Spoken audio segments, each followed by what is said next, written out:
नमस्कार दोस्तों, स्वागत है आप सभी का मेरे यूट्यूब चैनल में। आइए शुरू करते हैं भारतीय इतिहास का जो आधुनिक इतिहास का है उसका एक महत्वपूर्ण चैप्टर, भारत के governor general lord William Bentinck. Lord William Bentinck जो थे वो भारत के प्रथम गवर्नर जनरल थे। 1833 का जो चार्टर एक्ट था उसके तहत यो गवर्नर जनरल बनाया गया, भारत का गवर्नर जनरल, जिसमें लॉर्ड विलियम बेटिक भारत के प्रथम गवर्नर जनरल हुए। तो इनका कार्यकाल जो था वो 1828 से 1835 था। ये पहले मद्रास के गवर्नर थे। मद्रास के गवर्नर थे पहले ये 1803 में। और इन्होंने सबसे पहले सती प्रथा का अंत किया 1829 में। सती प्रथा को समाप्त करने का प्रयास अकबर ने भी किया था, मराठा शासकों ने भी किया था, लेकिन वो सफल नहीं हो पाए थे। अंततः लॉर्ड विलियम बेटिक इस कार्य में सफल हुए, इस कुरीति को समाप्त किया। ठगी प्रथा का भी अंत इन्होंने ही किया, 1830 में किया, और कर्नल सलीमन की सहायता से हुआ। ये पीटी फैक्ट है, यहाँ से प्रश्न आते हैं। आइए अगला देखते हैं। अंग्रेजी को शिक्षा का माध्यम जो बनाने का कार्य किया, अंग्रेजी को शिक्षा का माध्यम बनाने का कार्य लॉर्ड विलियम बेटिक के कार्यकाल में ही हुआ। ये जो मैकाले की शिक्षा पद्धति थी, उन्होंने ही, मैकाले ने ही इस पद्धति को बना कर दिया, जिसको लागू करने का काम लॉर्ड विलियम बेटिक ने किया।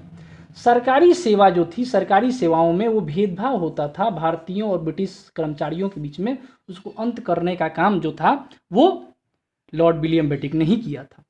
आइए अगला देखते हैं, लॉर्ड चार्ल्स मेटकॉफ।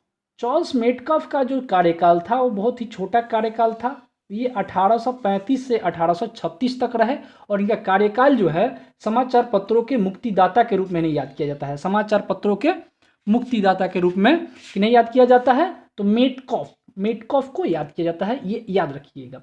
आइए अगला देखते हैं, जो थे ऑकलैंड, लॉर्ड ऑकलैंड। तो लॉर्ड ऑकलैंड का काल हालांकि बहुत बड़ा रहा, 1836 से लेकर 1842 तक ये रहे। और इनका एक महत्वपूर्ण कार्य ये है कि इन्होंने जीटी रोड की मरम्मत करवाई। जीटी रोड का मरम्मत करवाना का काम, यानी कि NH1 और NH2 का इन्होंने बनवाया, जिसका निर्माण शेरशाह सूरी ने करवाया था। अगला है लॉर्ड एलनबरो। तो लॉर्ड एलनबरो का जो कार्यकाल था 1842 से 1844 रहा, और इनके कार्य की महत्वपूर्ण काम ये था कि सिंध का विलय 1843 में हुआ। सिंध का विलय 1843 में हुआ, और दास प्रथा का अंत भी 1843 में हुआ। और इन्हीं के समय में रविवार की छुट्टी स्टार्ट हुई थी 1843 में। रविवार की छुट्टी 1843 से स्टार्ट हुई। आइए अगला देखते हैं, लॉर्ड हॉर्डिंग। लॉर्ड हॉर्डिंग जो थे, लॉर्ड हॉर्डिंग का जो कार्यकाल था वो 1844 से लेकर 1848 रहा।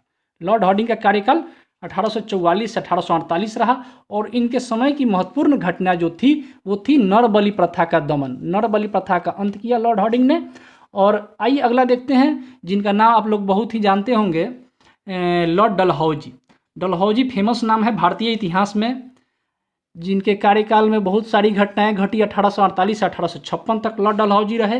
व्यक्तिगत सिद्धांत हड़प्पा नीति, जिसे डॉक्ट्रिन ऑफ लैप्स के नाम से याद किया जाता है, और इन्होंने सबसे पहले सतारा को 1848 में हड़पा, जैतपुर को 1849 में संभलपुर को हड़पा, और उदयपुर को 1852 में हड़पा, झांसी को 1853 में हड़पा, नागपुर को 1854 में हड़पा, और अवध को 1856 में हड़पा। सिक्किम को भी इन्होंने हड़पा 1850 में। 2 डॉक्टरों पर दुर्व्यवहार का आरोप लगाकर सिक्किम को भी हड़प लिया। तोप खाना का जो मुख्यालय कलकत्ता हुआ करता था, उसको 1856 में ये मेरठ लेके चले गए, और सेना का मुख्यालय जो था वो शिमला में इन्होंने स्थापित किया। 1853 में इनके कार्यकाल में एक महत्वपूर्ण घटना घटी, जो भारतीय इतिहास की दृष्टि से बहुत ही महत्वपूर्ण है, भारत के विकास की दृष्टि से बहुत ही महत्वपूर्ण थी।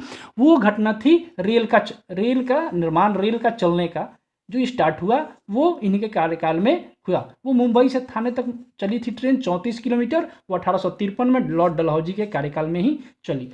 1854 में डाक टिकट का प्रचलन शुरू हुआ।